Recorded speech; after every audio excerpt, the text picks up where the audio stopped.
What's up guys? Welcome back to my YouTube channel. This is Haries. And for today's video, share ko sa inyo ang isang application na kung saan po pwedeng mag-enable ng iyong voice notification sa iyong smartphone. Pero bago tayo magsimula, kung bago ka pa lamang sa aking YouTube channel, di ka pa nakasubscribe, mag-subscribe ka na, hit mo na rin yung ating notification bell button para updated ka sa mga susunod nating video. Pa-support na rin po ng aking YouTube channel sa pamamagitan ng pag-like ng video na to at pag-share na rin.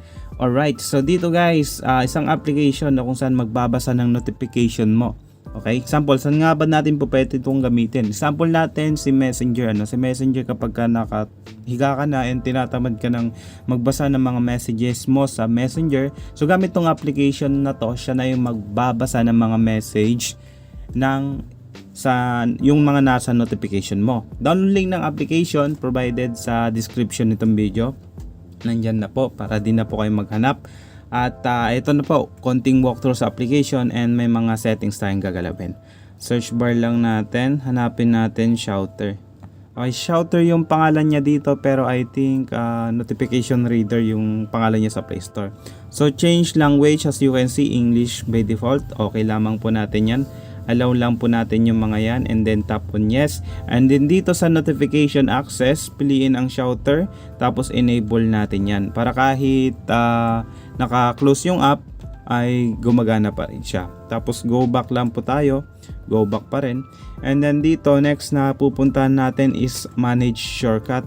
Sa manage shortcut, punta kay app notification, tap lang natin yung app notification. Tapos after nyan, enable lamang po natin dito. Tap natin tong square para magkaroon ng check bar. So pagka naka-check bar na siya, sunod natin pupuntahan is select app. Ano nga ba yung mga application na gusto mong magkaroon ng voice notification? Piliin lamang natin ng select app. Tapos dito makita mo lahat ng application na meron ka. So sa video na to, pipiliin ko si Messenger, pero po pwede mo ding piliin yung mga iba pang application sa'yo na nagsisend ng notification. Katulad na lang kung meron kang sakaling WhatsApp or yung mga notification mo sa Facebook. Bahala ka na lang, pero sa akin, Messenger siguro yung pinaka best na magkaroon ng voice notification. So dito, scroll down lamang po kayo dito at hanapin nyo yung Messenger na application dito. So alphabetical naman siya, so punta ka lang sa letter M and then pipiliin ko ang Messenger. So siselect ko lang ang square para mag-check, and then dito sa selected mapupunta na dito yung mga application na nakaselect para sa voice notification. And then isa pa na kinakailangan nyo pong gawin, punta po kayo dito sa settings. Sa settings guys, kung makikita nyo dito sa language, wala namang Pilipino. Hindi niya mababasa kapag Pilipino yung mga chat sa'yo sa Messenger. Siyempre karamihan naman siguro na makaka-chat mo sa Messenger is Tagalog yung kanilang salita, o kaya kung ano yung lingwahe nyo. For example sa amin, Ilocano. So nagagamit ko siya dito or nababasa naman niya yung mga salitang Ilocano. So dito, makita nyo walang Pilipino. So tatap natin yung okay. Punta lamang po tayo dito sa voice settings. Makikita nyo po dito sa baba ng language. Sa voice settings, tap lang natin yan. And then next na pipindutin natin is text to speech language.